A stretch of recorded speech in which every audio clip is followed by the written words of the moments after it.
E aí, vamos estudar a lição? Bem-vindo a mais um dia de exame da Palavra de Deus. É isso aí. Hoje nós estamos tendo em vista um seguinte foco: estudar a lição, estudar a Palavra de Deus com humildade.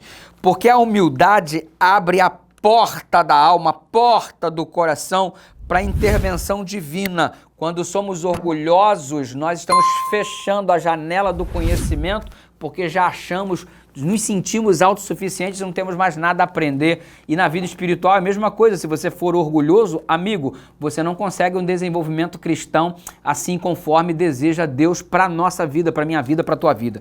Então note, a abordagem humilde é um conselho existente na lição na perspectiva de Tiago 4, de 6 a 10, 2 Crônicas 7, 14, Sofonias 3, verso 12, ensinando-nos a estudar a palavra com humildade, de coração aberto para aprender alguma coisa. Porque, afinal de contas, ninguém é tão sábio que não tenha nada para aprender. E ninguém é tão ignorante que não tenha nada para ensinar. Nós aprendemos uns com os outros, desde as coisas mais simples até as coisas mais complexas. E a vida é assim, temos que estar aberto para esse processo de aprendizado, e Deus usa pessoas para nos ensinar, e às vezes pessoas muito humildes.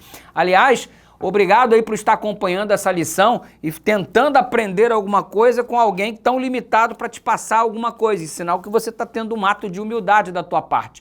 E diante desse processo, a gente vê dois exemplos na Bíblia de carência de humildade. A gente vê o exemplo, por exemplo, olha só que lindo, né, do Nabucodonosor. Então tem que ser humilde para reconhecer os erros, né? O Nabucodonosor não reconheceu o erro não, mano. Sabe o que ele fez? Ele recebeu a revelação no capítulo 2 de que ele pertencia só à parte da cabeça de ouro, que o resto do corpo não era de ouro. Tu, ó reis, tu é a cabeça de ouro. O cara ficou revoltadinho. No capítulo 3 do livro de Daniel, ele falou assim, só cabeça de ouro, coisa nenhuma. E ele fala isso nas entrelinhas, porque ele constrói a estátua inteira de ouro se opondo à revelação do capítulo 2 que Daniel fez para ele. Enquanto Deus está dizendo, você vai ser só a cabeça de ouro.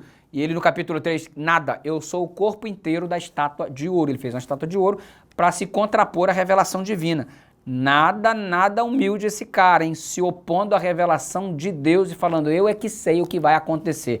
Resultado, no capítulo adjacente que vemos à frente, capítulo 4, vemos o desdobramento da história e o cara terminou pastando feito um animal para aprender a ser humilde. Tem muita gente que apanha muito para aprender a lição da humildade. Espero que você e eu não sejamos assim tão surrados pela vida para aprender o quanto dependente de Deus nós somos.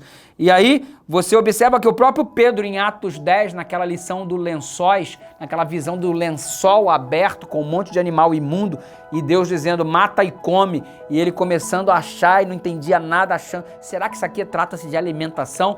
Quando Deus, na verdade, no capítulo 10, estava ensinando como lidar com os gentios que eles consideravam imundo. E Deus então revelou para Pedro dizendo, não tenhas por imundo o que Deus purificou, referindo-se aos gentios. E Pedro, relutante de pregar na casa de Cornélio, no capítulo 10, o anjo foi lá avisar, então o mensageiro chegou e o Pedro só vai depois que o anjo avisou, e ele não está entendendo a visão. Quando ele prega na casa de Cornélio e o Espírito Santo é derramado sobre a família dos gentios, que Pedro considerava como imundo, como qualquer judeu considerava, e não se misturava, não se aproximava, e então Pedro entendeu, reconheço por verdade que Deus não faz acepção de pessoas. Por quê?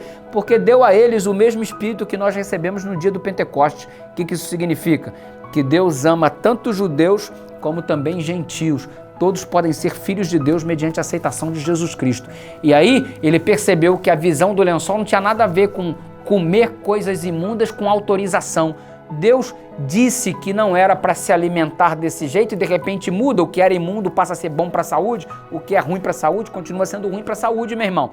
Então não se tratava de alimentação, se tratava na verdade de acepção de pessoas. Pedro aprendeu a lição. Pedro era orgulhoso, aprendeu a lição. Nabucodonosor era orgulhoso, aprendeu a lição. E a gente? Quando é que a gente vai aprender? Que seja hoje, em nome de Jesus. Vamos orar? Pai querido, ensina-nos as lições que precisamos, especialmente de humildade. Em nome de Jesus, amém.